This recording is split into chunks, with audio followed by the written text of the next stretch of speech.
So, what's up YouTube, Cool40 here, being kinda kawaii ass lazy here, still kinda sick, but that's neither here nor there.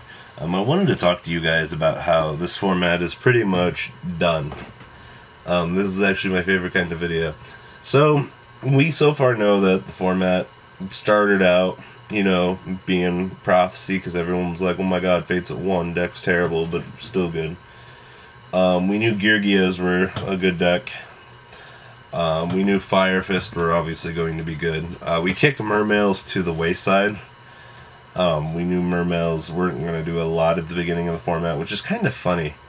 Because a lot of players thought Mermails were going to be good, and then everybody just thought that Fire Fist just shit everywhere on them.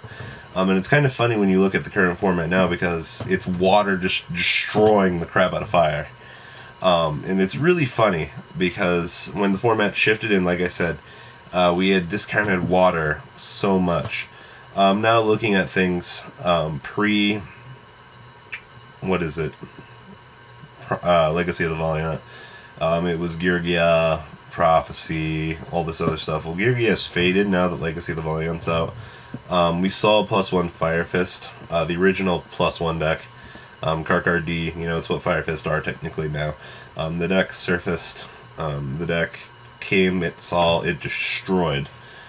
So Fire Fist became the best deck near the beginning of February when Legacy rolled out. It's actually really funny because, you know, a deck playing Cardfight and Tanky and Bear, one of the best stun engines in the game, people never thought would be, you know, good, because we were talking way back when we were like, you know, Tanky Bear is a really good stun engine. Oh yes, it is. And +1 Fire Fist really, you know, showed that.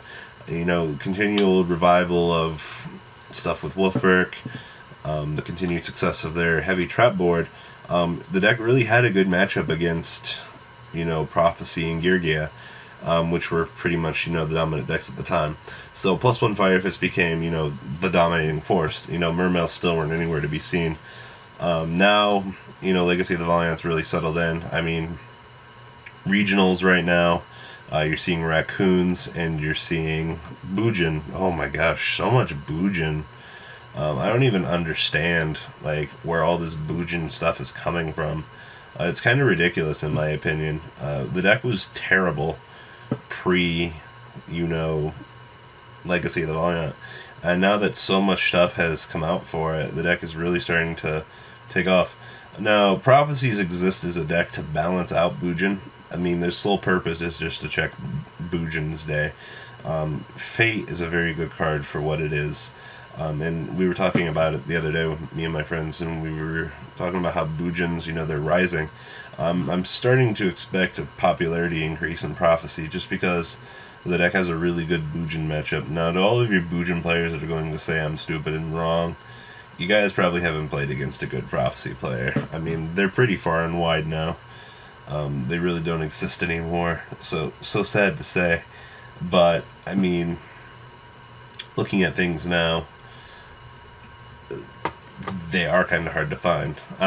Also, backing up a little bit, too, before we get on, Harpies, they've been floating around. I mean, we knew they were decent back when they're kind of where Boojin and Raccoons are right now. I mean, they're topping a lot of regionals, but they're not, they're like tier 1.5. Boojin, Raccoons, and Harpies, they're all like 1.5. Fire Fist are basically the tier 1 deck up until recently. Mermail started to resurface in popularity. It's actually really cool to like see how the food chain went. The deck that everybody discounted as terrible resurfaced. I know Hoban's build is going around. My friend is testing the one from 7th place at Charlotte.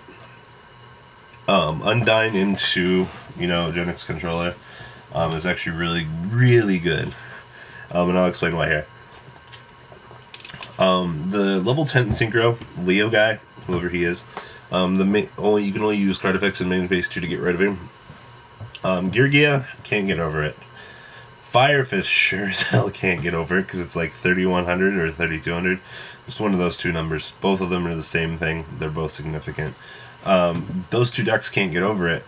because, you know, if you go main phase and you don't enter a battle phase, you just go straight to end phase. You never have to go into main phase 2 until you get an answer. So depending on if your opponent has something threatening on the board, you know, and you have Leo, you can stall them out hypothetically because you never have to go to main phase 2. You know, some decks can possibly generate a monster that is bigger than 3100, but it's going to be a very, very long time until they get to that point. So Mermail's main popularity has been rising just because, you know, screw heavy infantry, we don't even need that guy anymore. They're going straight for back row hate, capitalization on card advantage, and just basic disruption through Sturge, Spike, Goonday, Bahamut, Shark plays. The deck is really capitalizing good now. It's starting to give +1 Fire Fist run for its money. So it's just kind of funny how the food chain came full circle. Like I said though, prophecies are like tier 1.75 right now. They're not tier 2, but they're definitely not tier 1.5 at the moment. I am expecting a rise in prophecy though to counteract the Boojin stuff coming out in Primal Origin. I mean, Primal Origin just blows the game wide open. You know, we have artifacts coming, Galaxy, Matt O'Shea, Scraps, like, just, the current meta is just gonna go. It's kind of funny, but, you know, we're gonna have to wait and see how things work out. But for the moment, I would say water is definitely on top of fire. That's a terrible pun, but, you know, you guys will figure it out. You know, Boojin, Yugioh, Boojin, Harpy, Yugioh, Prophecy, Raccoons, all of these other decks are all doing relatively well at regionals. You know, if you want to have a better shot of topping, play fire or play water. They are your primary sources right now to probably have a better successful top. I mean, you can probably beat fire and water with those other 5, but going to a regional, you might want to focus on the fact that you're not going to play a lot of fire and water as much as you're going to play at more major events like YCSs and stuff. So if you're going to go to a regional, I consider the lower 5. If you're going to go to a YCS anytime soon, I consider fire or water. Probably better shots. So guys, leave a comment down below. Tell me what you guys think about the current format. You get to, you know, listen to Stuffy Robbie here. And I think I'm out. Maybe.